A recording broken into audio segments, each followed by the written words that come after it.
Assalamualaikum warahmatullahi wabarakatuh. Salam Om Swastiastu, Namo Buddhaya. Salam kebajikan bagi kita semua.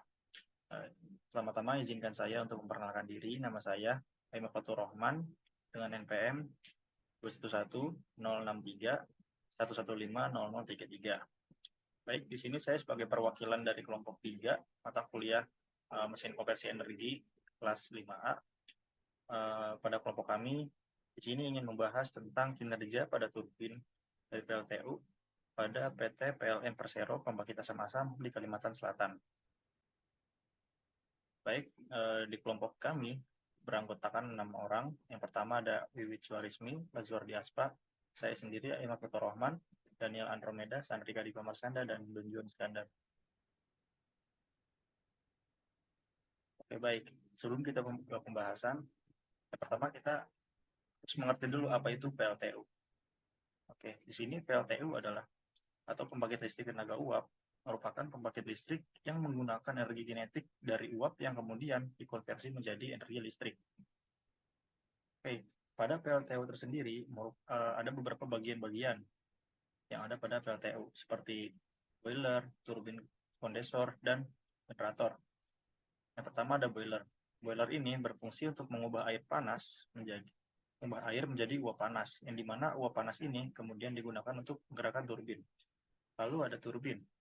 Turbin ini berfungsi untuk mengubah energi panas yang tadi dipanaskan jadi energi gerak, yang dimana energi gerak ini kemudian digunakan untuk menggerakkan generator. Lalu yang ketiga ada kondensor. Kondensor ini berfungsi untuk mengkondensisikan uap yang keluar dari turbin menjadi air sehingga dapat dipompa oleh pompa. Lalu yang terakhir ada generator, di mana generator ini berfungsi untuk mengubah energi gerak dari turbin menjadi energi listrik. Oke, pada fokus pembahasan kita kali ini, kita akan memfokuskan untuk membahas turbin uap. Di mana turbin uap ini merupakan suatu penggerak mula yang merubah energi potensial menjadi energi kinetik. Dan mengubah energi kinetik tersebut menjadi energi mekanik dalam bentuk putaran poros turbin. Di sini ada fungsi turbin uap. Fungsi turbin uap ini mengubah energi termal uap menjadi energi listrik melalui generator yang dikopel. Di sini ada beberapa komponen pada turbin uap. Jadi kita lihat di layar ada shaft seal, turbin bearing, balance piston, turbin stock valve, turning device. Yang pertama kita akan membahas shaft seal.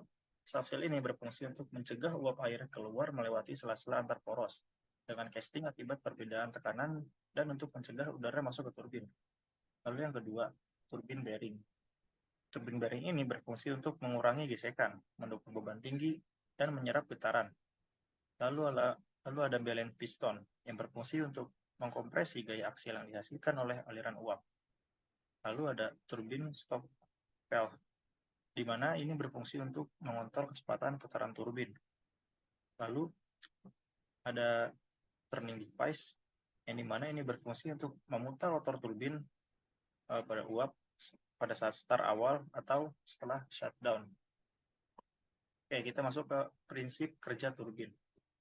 Nah, secara singkatnya, uap yang masuk ke dalam turbin melalui nozzle.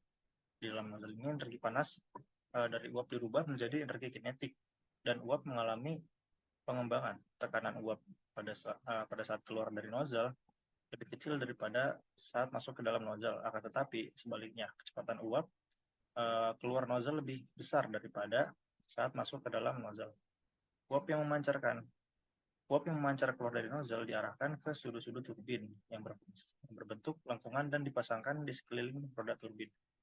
Uap yang mengalir melalui celah-celah antar sudut turbin itu dibelokkan ke arah mengikuti lengkungan dari sudut turbin. Perubahan kecepatan uap ini menentukan gaya yang mendorong dan kemudian memutar roda dan poros turbin. Selanjutnya ada siklus Rankine.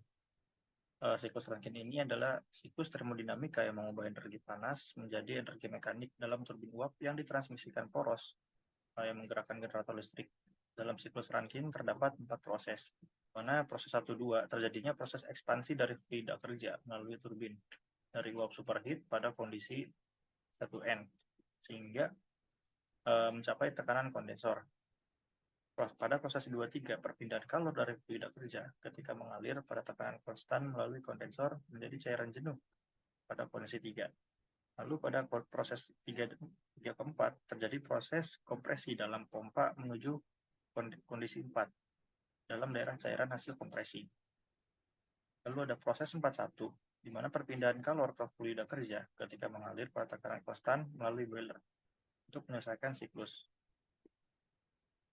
Oke, di sini ada beberapa persamaan-persamaan atau rumus-rumus yang nantinya bakal kita gunakan untuk menghitung efisiensi turbin pada PLTU PLN Persero. Yang pertama ada turbin heat rate, di mana turbin heat rate ini adalah perhitungan selisih heat dari fluida yang masuk dan keluar pada boiler, atau sama dengan total laju heat yang masuk dalam siklus uap. Lalu ada efisiensi pada turbin. Nah, efisiensi turbin ini merupakan tingkat derajat keberhasilan sistem suatu pembangkit atau komponen atau sistem turbin mendekati awal spesifik desain atau proses ideal dengan satuannya yaitu persen. Lalu ada gross planned heat rate, di mana gross planned heat rate ini dihitung dengan membandingkan bahan bakar yang dikonsumsi boiler dengan gross output generator. Bisa dilihat persamaannya. Lalu ada net planned heat rate, di mana net planned heat rate ini adalah selisih dari daya total yang dihasilkan generator suatu pembangkit dengan pemakaian daya yang digunakan oleh alat-alat bantu dari pembangkit itu sendiri. Oke, berdasarkan data yang kita ambil, kita bisa merangkum suatu kinerja turbin uap pada PT PLN Persero, yang dimana hasil data ini kita jadikan data performance test. Bisa dilihat pada layar, di mana pada tanggal 23 Maret 2012 kita mendapatkan THR atau turbin heat rate sebesar 2,701 dan efisiensi sebesar 37,02%. Lalu kita pada tanggal 27 Oktober tahun 2017 kita mendapat turbin heat rate sebesar 3,136 dan efisiensi sebesar 31,89 dan juga seterusnya. Nah, pada hasil data ini kita hanya menggunakan persamaan-persamaan turbin heat rate dan juga efisiensi turbin. Nah, bisa dilihat untuk mencari turbin heat rate atau THR, kita menggunakan persamaan yang tadi di awal. Bisa dilihat sendiri hasilnya. Ini kita pada tanggal tahun 2012. Nah, bisa dilihat juga pada efisiensi turbin, kita menggunakan efisiensi turbin yang dimana data ini kita peroleh dari PT PLN Persero pada tanggal 23 Maret 2012. Nah, setelah kita mendapatkan data-data tersebut dan kita jadikan satu, kita dapat membuat suatu grafik yang dimana grafik ini bisa kita lihat pada layar, dimana pada tahun 2011 hingga 2017 mengalami kenaikan THR atau turbin heat rate. Lalu pada efisiensi turbin ini tersendiri, kita melihat bahwa di tahun 2012 sampai 2017 kita mendapatkan penurunan efisiensi, yang dimana penurunan efisiensi ini diakibatkan oleh turbin heat rate itu sendiri. Oke, kesimpulan yang kita dapat adalah turbin uap merupakan suatu penggerak mula yang mengubah energi potensial menjadi energi kinetik dan mengubah energi kinetik tersebut menjadi energi mekanik dalam bentuk putaran poros turbin. Efisiensi kinerja turbin pada turbin uap pada PT PLN Persero Pembangkit Asam Kalimantan di tahun 2012 hingga tahun 2019 itu mengalami penurunan sebesar 4,9%. Oke, baik, mungkin cukup sekian dari presentasi dari saya yang mewakili kelompok saya. Kurang lebihnya mohon maaf. Wassalamualaikum warahmatullahi wabarakatuh.